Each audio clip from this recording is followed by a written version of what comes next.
to Hotness Flash Fridays with Leta Greene, a spark of inspiration to make your life more hot. And I'm here with my right arm, Cindy, and we're going to talk about, well, should we not tell them what we're going to talk about? We're not going to tell. It's a surprise. Okay, so we got two stories, funny stories. So just get into your workout or into the office or whatever it is you're going to do, because we've got two. We think they're funny stories. Yeah, they're pretty funny. Yeah, but Cindy has to think everything I say is funny. Yeah, it's part of my job description. And friend description. Friend description. Right, yeah. So it's a hard life, but somebody has to do it. Yeah. Okay, so this actually happened, today's Friday, and this actually happened Wednesday night. So this is fresh. You guys are the first audience to hear this, but it's moving into my speaking. So it's this story's debut. And this is a jaw-dropping story. This I was like, after it, I thought, I love it when life gives you fresh content. And nobody died. There was no blood. Yeah, so it's good for you guys to know at the beginning of the story that nobody died. Yeah, but almost, but could have. Yeah, could have. Okay, maybe we're building it up too much. Oh, okay. Okay. So anyway, my daughter had gone to the dentist, and this is the mommy brag part, and they gave her a slushie because she was such a trooper, and they offered me a slushie, and I said, and my daughter says, no, my mom only, as mom always says, only go for it if it's really naughty. Which that phrase is in relation to dessert. Yes. But as I heard it come out of my daughter's mouth, I was like, food. We're talking about dessert, not anything else. And she's like, I know, Mom. And the receptionist thought that was really funny. So that was just a funny snippet, but it leads into the story. Yeah. Okay. Because I can talk on my own podcast. So anyway, so they said, well, and she said, how about for brother? So I'm like, perfect. So we grabbed the two slushies, and later that night we head off to go get slushies. The kids are so excited. And because I have a 13-year-old that's super respectful and responsible and says things like, I got to be prepared for this thing called life, and an 11-year-old who has a bathroom cleaning business that has saved over $1,000 and helps her handicapped mother. Grandmother. Yeah, I'm not handicapped, except for when I'm talking, evidently. No, her handicapped grandmother. I feel perfectly comfortable sending them in together to a gas station to get the slushies. Yeah. Without my supervision. Yeah. Totally fine. They're going to be just great. And as I'm going in after I've pumped my gas, there is a gentleman who is holding open the door for all these patrons coming out of Maverick. And when does that happen? Right. Ever. And they don't even recognize him. And I'm watching all of this in the long walk between the pump and the door, and I just kind of laughed. Like, he clearly is not Maverick. Okay, sorry, it was Maverick, but don't take the story against Maverick people. Okay. Clearly not working there at the gas station. And he's just holding open the door, and they're just walking by him. Because you get stuck. Open the door, right? Yeah. And so as he sees me approaching, and I'm kind of laughing like how funny this is, he's like, sure, why not? As though he could read my thoughts. And I said, well, thank you for being such a gentleman. There are fewer of those around nowadays. And he's like, right? And so we end up having this great conversation, and we're talking about the civility and how he goes, the problem is we're all just so mad at each other. And I was like, yeah, like one time I was opening up the door for my stroller and my handicapped mother, and I'm putting my foot trying to hold the door open, and a guy who's like 30 walks through the door that I have pinned myself to open as I'm going to try to push the stroller through and then pull the wheelchair through. Oh my goodness. And I'm looking at this guy being like, can you see the lady trying to open the door? And it doesn't even occur to this 30-year-old-ish guy that he should maybe, I don't know, help the lady open the door. And so I'm entertaining this guy whose name is Hector, and he cuts down big trees. Oh. Right. So if anyone needs to have a big tree cut down, we should call me. We'll get Hector. Hi, Hector. Yeah, Hector. Yeah, wherever Hector is. He actually has my cell phone. Oh, good. Yeah. So I hope we can send him some business. But anyway, so I'm telling Hector this story. He's laughing, and he's like, right, we're just all so mad at each other that we don't do that, and we don't just do those simple civilities. Yeah. And as if on cue, this lady comes out that works at the gas station, comes out with the mop, and she's like, careful, fine, I'll do it. raising her Oh, voice. my goodness. And I look over there, as anyone in the gas station would, to see her yelling at my children. Oh. And of course, the mama bear in me is like, Yeah. and I stumble over my words and saying something to the effect of, it was an accident, because I was so, Yeah. I don't like people yelling. But what had happened? Well, what had happened was Elsa was trying to get the lid on the slushie. Yeah. And the lady was like, again? Seriously? Again? And I was like, whoa, you don't need to yell. And so now I'm standing, and as soon as I put my arm around Elsa, the lady's tone went down dramatically. So So it was clear that I wasn't just this lady who walked in with Hector, who was a Hispanic gentleman, and I look a little bit Hispanic. And we could have just been two friends coming in. Right. Because we came in together. And my two blonde children don't necessarily look like I am their mother. Right. So as soon as I put the hand around her, she's totally like, well, I wasn't raising my voice. And I said, you were raising your voice, and I want to have my tone be really calm. But inside, I want to take the mop and slap her with the mop, right? Yeah. Because she's yelling at my kids. For having an accident, spilling a little bit of Slurpee. And the truth of the matter is, I do not like people yelling at all or raising their no. voices. I'm not a fan of such action. Yeah. And in a professional sense, when people do that to me, they're never going to get a referral from me. Oh, yeah. That's just never going to happen. I mean, like, just show some basic self-control, right? Anyway, so I was being cool. I was being a good mom. And I'm like, she didn't do it on purpose. And there's no reason to be upset. And what I didn't know then was that the lady had gone back in the back to get the mop because Elsa had dropped a little bit on the floor. And that as she was reaching with a napkin to go get, lady's like, I'll do it. Just leave it there. And that the kids said she was even meaner than she was before, because as soon as she started raising her voice, I was like right there. Yeah. But that she was much more abrasive before. Before she saw you. And Elsa is like shaking as she's putting the slushy lid on, and I could tell she was really nervous, but and I said, she's not used to getting slushies. I mean, that's what I thought the nervousness Right. was that this was new to her, because we don't often get slushies because my children are abused and have been raised in a cave. And they're poor. And they we're so poor. We have no advantages. No, the problem is that her mommy only goes for desserts that are naughty. So The slushies aren't naughty and enough. slushies are not naughty enough, so they're just not something I'm interested in. Their dad's a health nut, so Yeah. the poor neglected children. So all that high fructose corn syrup and Right. artificial food coloring was more than they could have. When they say, "Can we have a slushie?" I'm like, "Here's a naked." Here's a $3.50 drink that you can have, and you want the Greene Boost one.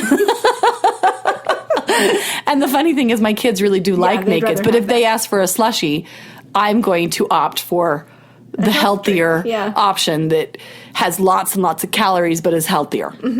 So anyway, insight into my children's deprivation. So I just thought Elsa was nervous because she wasn't used to putting on slushy lids. Nakeds are easy. You just crack the top like a milk and you're good. Yeah. And notice how I said milk? Yeah. It's because I'm from Utah. You said milk. I said milk. And there's another way to say it. What is it? I No, don't you're know. from Utah too. No, I'm not. My husband always said milk. And I have worked for 28 years to teach him to say milk. Oh, milk. Because I didn't grow up That seems in like a lot of work. milk. Yeah, you grew up traveling all over the place. Yeah. Okay, ADD. We got to go back to the story because people are like, "What? Where are we?" We are in a high-end department store. So back to the gas station, lady yelling at my kids. And I pull my kids over to go, I feel like we should check out with our little coupon. Yeah. Even though it's a free. Yeah. So as I'm in line, Hector is in line right in front of me, and he's looking at me, and we're like, right? I mean, how crazy was that? And he goes, we were just talking about civility, and I'm like, yeah, it's kind of funny outside of it being my kids. Right. And my kids are kind of cowering near me, and the lady comes over and she goes, I wasn't yelling at your kids. I wasn't raising my voice. Oh. And I said, and she goes, I'm sorry. But yeah, because she said, I'm sorry, I wasn't yelling at your kids. And I said, I appreciate your apology. And notice how nice I was. I said, I appreciate your apology. And then, of course, we have to say the truth. You were yelling. You were raising your voice at my children. And I really appreciate you apologizing. assuming that she kind of was, even though sadly she was apologizing to me. Right, not to your kids. She wasn't apologizing to my daughter, and I could have kind of put my arm around my daughter. And as the lady kind of moved away, she was still, you could tell she was upset. And I said, do you feel like I've protected you enough? Because I'm not sure what else my role is here. Right. And she goes, yeah. Oh. So I say goodbye to Hector. We exchange phone numbers, that kind of thing. Because I'm like, I want to bring you some business, Hector. You're a truly nice person. Yeah. I mean, here he is, the guy stuck opening the door. And, he didn't jump on the lady and beat her up or anything. But he clearly noticed the irony of you having the conversation and then this thing happening in the middle. Yeah, so he's a super nice guy. Mm-hmm. So Hector cuts down big trees. So I walk out to the car, we get in the car, and my daughter bursts into tears. And any mommy who's been in a situation where the daughter is crying, part of me wanted to go back in there and be like, I have a crying child in the car, and it's your fault. And I knew her name because I always read name tags. Yes. And at some point during this, I had said, when I was trying to calm her down over by the spilled slushie, I even said her name, which we won't say. Right. Because that's not, so we'll call her Gladys. That's a good Gladys, because she should have been Gladder. Yeah, and Gladys. That's funny. It's actually my grandma's name. Okay, do you mind if I use that when I retell the story? Not at all. We'll call her Gladys. So I had said her name in an effort to, kind of calm her down. It's a great life skill to always notice name tags and refer to people as their name tag is very respectful and very kind. And if somebody's upset, to be able to say, Gladys. Yeah. She didn't mean to spill the slushie, with a very even tone, yeah. right? So Elsa's crying in the car, and I'm driving the drive home, and it's not very far because it's our local gas station that we like to go to, which is a Maverick because they're American-made gas, and so a plug for Maverick. And yes, I'm a conservative political person and believes that we should be buying gas from countries that like us. Yeah. Not ones that economy. not ones that don't like us. Yes. Anyway, I'm just a weird girl that way. So buy gas from Maverick. Don't be upset because Gladys worked there. Okay. And I get in the car. The kids get out. They're all excited about their slushies, running in now because we've had a conversation about it in the car. And I'm in the car and I'm like, Mama Bear. Right? So I Google and I get the phone number. And I call, and Gladys picks up the phone. And I said, Gladys, I am so glad that I'm able to talk to you. And she's like, oh? Oh. And I said, I'm the lady that was in there with my 2 kids getting the slushies. And she went, oh. And I said, I want you to know that I'm not calling to be angry at you, but I want to have a conversation. I just want you guys to know that in the moment of this happening, I was like, I am such a good person. Yeah, because I felt really else good. Would have ripped her face off. Well, I'm choosing to be hot in this moment, right? Great self-control. Thank you very much. So I said, I want to have a conversation with you. I said, I know that little girl, if she spilled a slushie, would have taken responsibility for it. Later is when I found out the other yelling. Yes. There it was like, come in the house. They're telling your dad all about it. Oh. And she was like, yeah. And I said, this is a little girl who has a cleaning business, has saved over $1,000, helps her handicapped grandmother. I know why. Yeah. I must be feeling old today. Her handicapped grandmother. This is she's a straight A student. She's an exceptional girl and she takes responsibility. But you made her very, to the point of nervous and scared. And she cried about it. And she's like, as Gladys, I'm assuming is a mommy or an auntie too. She's right there being like, oh crap, she knows she's in the clutches of a mama bear. Yeah. Right. And she was like, I am so sorry. And it was the first real tone of apology from Gladys, which is really good because I decided what the course of the conversation was going to be before I got on the phone. Yeah. You can't just see how these things go when you're upset, right? And she's like, I'm so sorry. And I said, Gladys, she didn't mean to, but what you may not be aware of is how harsh your tone came off. You may not be aware of how nervous and scared it made her. What you also may not be aware of is, in addition to affecting my 2 children, that every time they go in there and see that slushy station, they're going to remember that. But you also affected me. And the gentleman that I came in with which ironically, he and I were having a conversation about civility because he'd been stuck opening the door for all the patrons and did it with a nice attitude. Mm-hmm. He was fully aware of what was happening. Right. What you also may not have been aware of, because that's the 4 of us affected, is that they're behind you, trying to approach the beverage station, were 3 other patrons at the gas station, nervous and scared to approach because now I would say the cloud of grumpy, but I said because of what was happening with the kids. But cloud of grumpy is a little bit funny in fighting words, depending on how you use it. So because of what was happening, the interchange with my children. Gladys the Grump. That's funny. That's good stuff. That's good stuff. Okay. So, like Molly the Martyr. My character in my speaking. Yeah. It's fine. Don't worry about me. It's okay. You go on and have fun without me. Anyway, all these fun characters filling our pantheon of funness. That's right. Right? Gladys the Grump. I love that. Yeah. I'm stealing it. I love alliteration. I'm stealing that from you. You can, in honor of my grandmother. On the podcast. But my grandmother was never a grump. I was like, in honor of your grandmother, I'm going to make fun of grumpy people. She was never a grump, but she has a sense of humor. So she's laughing. Yes. Okay, good. But I'm stealing that. Sure. So only those who listen to the podcast know where I came up with Gladys the Grump. And if I write a book about Gladys the Grump, well, I will only pay credits. you. I'll pay you only your salary and probably some kind of royalty, maybe. Okay. Maybe. Would you but I'm not going to commit to that. Sign a book for me. Yeah. Okay. Wait. I'll give you a free book. Awesome! For my children empowerment series. Yes. Yes. That don't get aside. It's not out yet, but it's in the works. Anyway, back to our high-end department store story. So I'm telling Gladys that 7 patrons have been affected. Mm-hmm. And I said, in addition to that, and when we went up to check out, your coworker. So now 8 people have been affected because your coworker heard the story and was a little bit uncomfortable. She knew what was going on because your tone could have been heard by her. Mm-hmm. There's one other person, Gladys, that was affected. And she's like, waiting to know if it was the owner of the store. Yes. I said, you were affected. And she's like, and I said, I'm going to assume, Gladys, this is not how you treat patrons.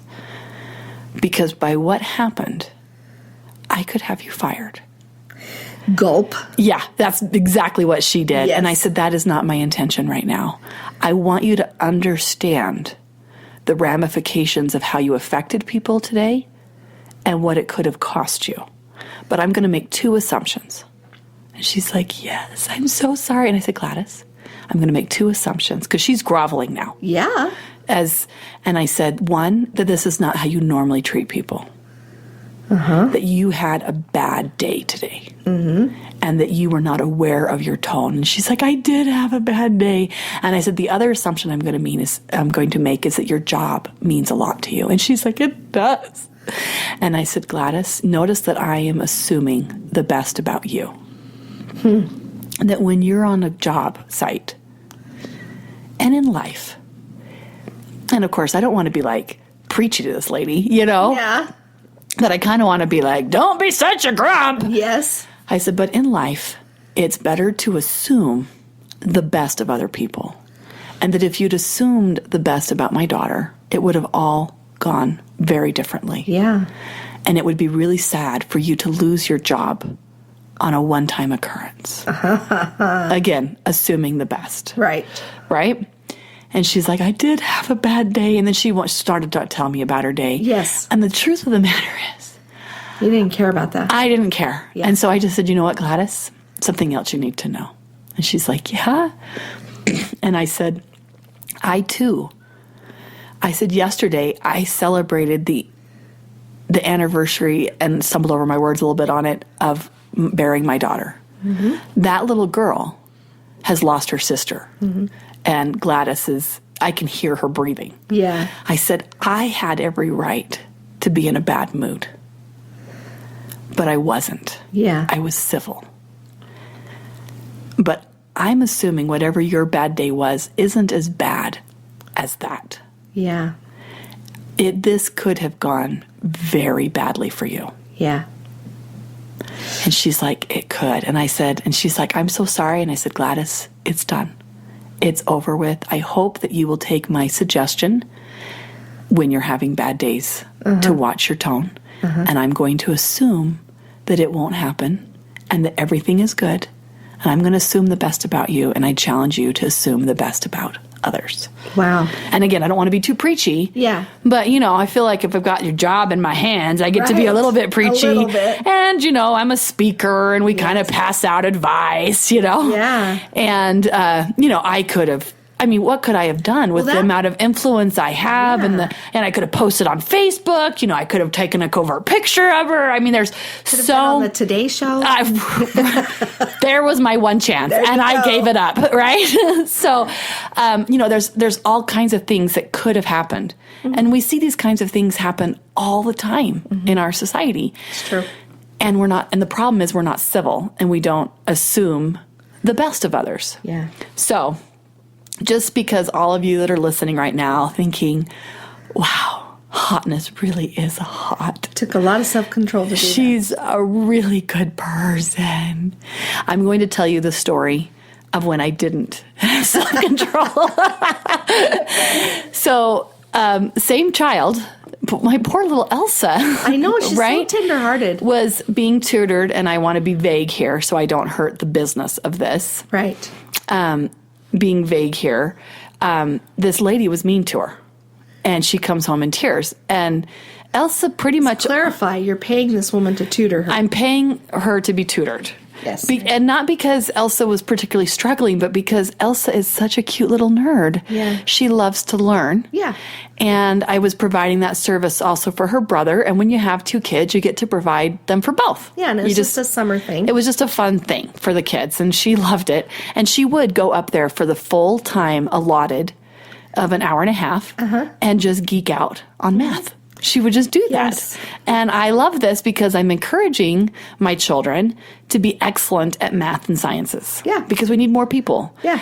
And not everybody can achieve the education of a makeup artist. Right. Some have to go and get PhDs. Biologists, astronauts. Yeah. Somebody has to go do that. Not everybody can achieve the level of education that I have. It's true. To do what I do. It's true. Right? So, I'm doing this thing for my kids to just help them be excellent. And my daughter comes home in tears. And at that point, I had never seen my daughter cry in an academic situation. Yeah. And never feel frustrated, really. With a teacher engagement, she's very adaptable to her teachers. And the bottom line is this daughter is just maybe a little bit too compliant, right? That's like my fear for her is that she's just a little bit too ready to accommodate people. Yeah. Right? So, we have those talks, right? Yes. So anyway, I am angry that my daughter is crying. Yeah. And so I call up and I start talking to the lady, and she was like, that could never happen. That is not even possible that could happen. And you know what? I got more angry. Yes. And I realized in hindsight, this would have been really good for me to recognize at the time, that this person reminded me of someone in my own life. Look, I'm choking up. It's also the cold I'm getting over. That she was so condescending. Yeah. And everything she said, it was literally not possible for her to have ever said anything that could hurt a child. And that she started giving me her resume. And it reminded me so much of this other person who has hurt me, who has hurt my children, who has hurt my parents, basically has hurt everyone that I intimately care about. Pushed several buttons. And it got so bad, and this is someone I'm related to, that when they're like, I won't talk to you anymore, I was like, really sad. And then when they didn't talk to me, I realized that they were a constant source of drama in my life. You're really glad. And that after I mourned it, because I love them, and I will always love them, that I was actually really good with that. Yeah. Because guess what has not happened since this person's been out of my life? Drama. And there are never any miscommunications. It's very rare for me to have a miscommunication with somebody. Yeah. Because it's just very rare. Yeah. Because if I feel like there's conflict, I will apologize. Yeah. And this person never would. And this lady is not apologizing. All I want for her is to say, tell me, I said, why I just want to know, did my daughter do something that I need to instruct her further on interactions? I just want to get more information. Right. And all she's telling me is how she could never be wrong. And it just irritated me. So I was like, I've noted my own anger. And so I thought I was being really constructive in saying, let's talk. Let me come in and find out what happened and talk to your manager. And that's a good thing to take it up the food chain, right? Right. Because I just need to know what happened. Right. Because my daughter's crying and I can't send her up there again knowing that it's all my daughter's fault. Right. Without even knowing what happened. Right. I got to know. Yeah. So I go up there and the woman, now I am a body language expert. I lived among the deaf. In fact, one time somebody was trying to sell me to go to a body language seminar and I was like, I lived among the deaf. And they were like, you're going to learn so much about body language. I'm like, I lived among, okay, I'm not being clear. I read body language better than I read words. Because body language never lies. We might misconstrue what it means, but it never lies. And that is how I'm able to read my audiences and read my clients and to make sure that we're not having miscommunications. Right. Okay. Whew, just taking me back in that space and I'm all there. Right. And so we go in and this lady body language is acting like she's afraid I'm going to hit her. Really? Yes. All closed off. Oh no, she's like shaking. Oh my goodness. And she gives me this, thank you for coming here today. And she looks at her manager like, and I mean, she's doing the heavy breathing. And I am getting more and more irritated. And what I should have done is I could say, this is clearly not going to go well. But what had happened was the whole entire time between when she and I talked, which I felt like in that first conversation, I'd done a pretty good job. I'm like, I just need to know what happened. It was a pretty even tone. My daughter was in the room. So that's my witness that I was aware of my words and the tone of my words and all of that kind of stuff. That she had been telling her manager what abuse she had endured. So we sit down and he's like, look, I cannot have people yelling at my employees. I'm like, yelling at your employees? And again, I'm not in the best space now. Yeah. Because of the whole body language. Yeah. And it reminded me of this other person who always is the victim and everybody else has hurt them. Oh, it was manipulation up one side and down the other. And I knew I was in a bad situation. Yes.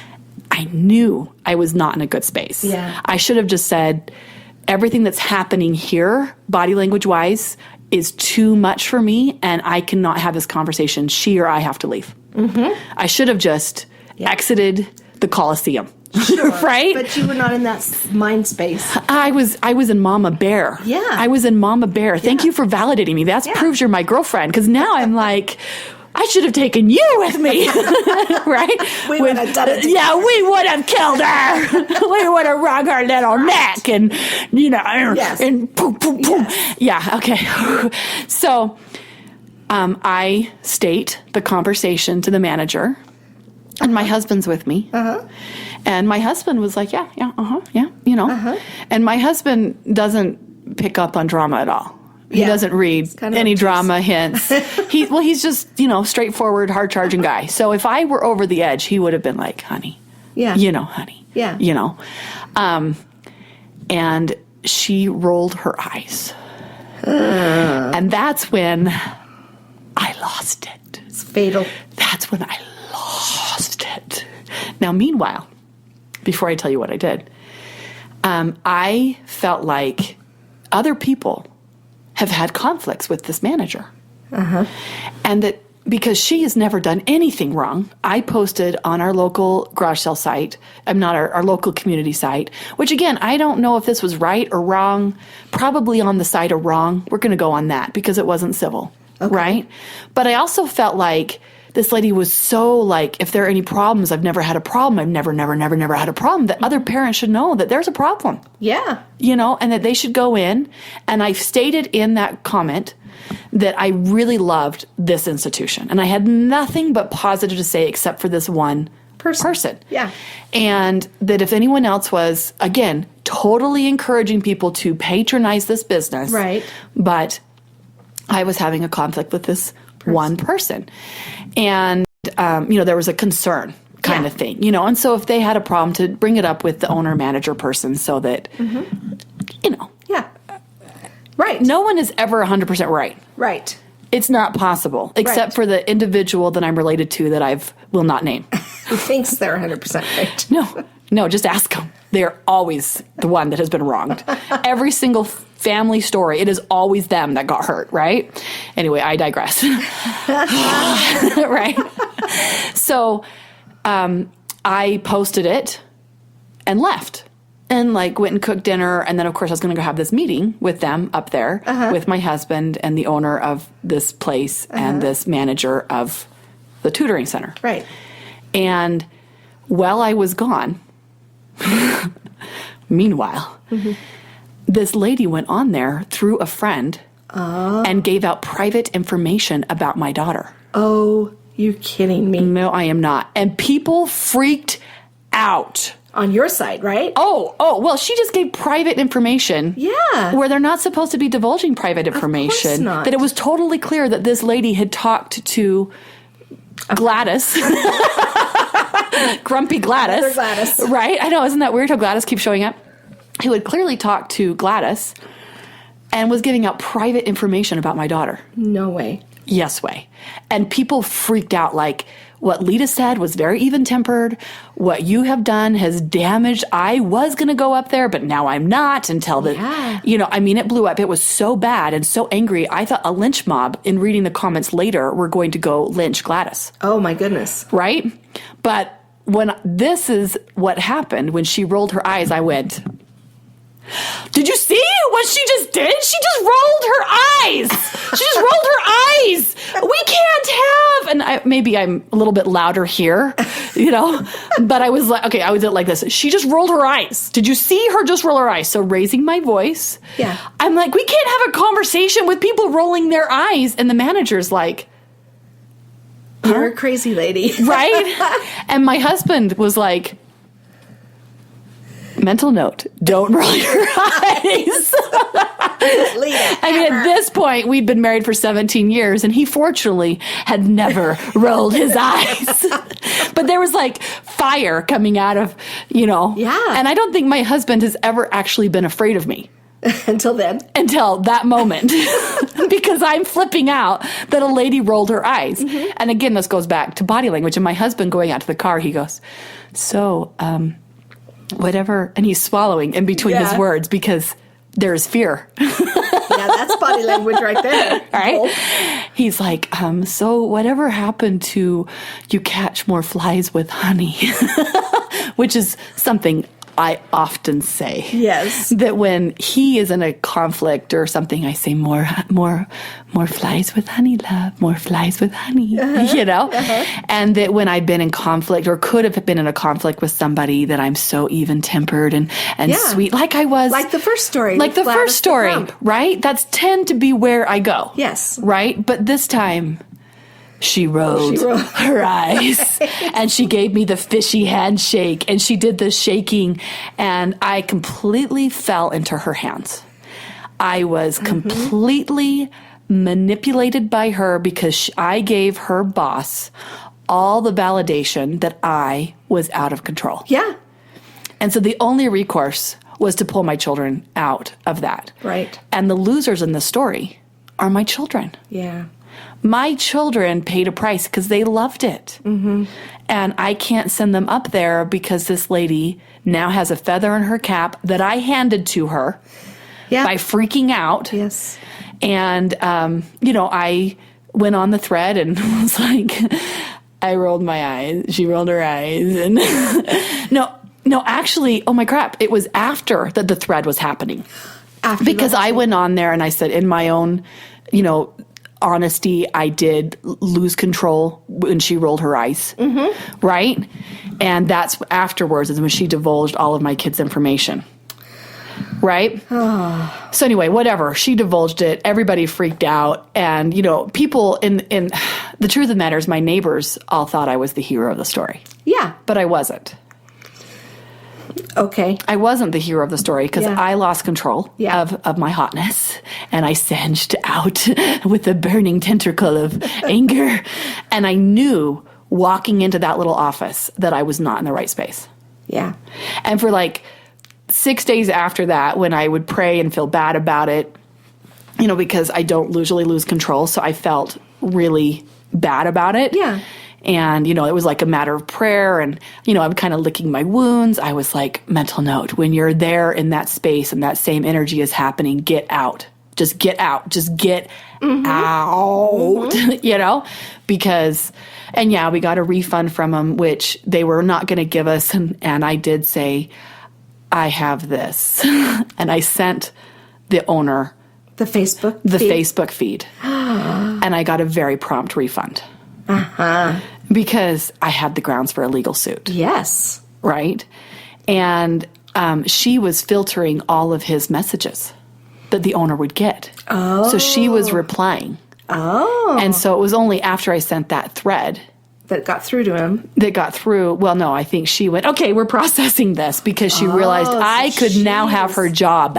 Yeah. There's a recurring theme here. I have a lot of people's jobs in my hands, including yours, Cindy. Oh, no. Don't ever roll your eyes. I just did it. She did, and she wasn't really good at it. It wasn't very good, so I must not do it very often. Yeah, you must not. I'm sensing this movie theme here where hearing the Jaws theme as the camera zooms in on your face and steam comes out of your ears. That was what happened. Mm-hmm. And it was a trigger for me. It was a trigger. The whole body language, not taking responsibility thing is a trigger for me that triggered instinctual behaviors from when I was a child impacted by this other person who was never at fault. Yeah.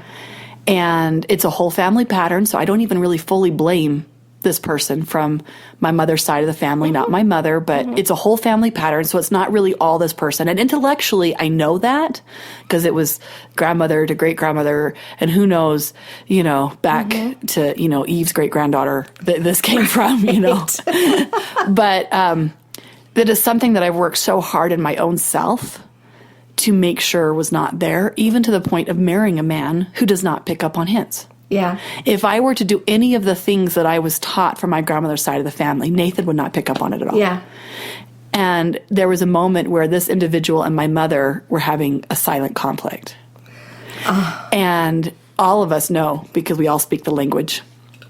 Nathan goes, "Are you two having a fight?" And this other person was like, this other Gladys in my life was like, no, we are not. And like turned it on Nathan, and he's like, huh? And I thought to myself, thank you, God. Thank you for sending me this man. We should get married right now. We were already engaged. Yeah. You know, but I picked somebody that would hold me accountable to never slipping in to manipulations like that. Yeah. And the truth of the matter is, my grandmother always told me that I was not smart enough to ever catch a man. And it was referring to my inability to manipulate. But I was like, what do you mean I'm not smart enough to catch a man? And we don't have enough time in the podcast to explain all that, but it's because I'm just not a manipulator. it's just not who I am. Yeah. And I had this amazing awareness in the wake of all of this, and at a conference I went to, that we recognize in other people the good traits and the bad traits that we ourselves have. Mm-hmm. And that because I am so sensitive towards manipulation, when I see it, I have trained myself to go into this kind of protective, kind, assuming, civil thing. Yeah. And when I slip out of it, that I have a skill set there, but I still do not know how to manipulate people. Well, is that a bad thing? Well, when it comes to dealing with grumpy Gladyses, yes. Because I'm vulnerable. And when you came on to start working for me, and it was like magic from day one, and we should tell our story sometime. We will. But it was just like, oh. Yeah. And I said, at the end of the day, I said, we are not going to have any problems, because it was just perfect. Yes. Except for one thing. I now know I could take advantage of you. And you said... Yes, you could. And you said to me in return, I know how I could take advantage of you. Yes, it's true. And we kind of laughed because we both have had manipulative Gladyses in our lives. And we recognize it.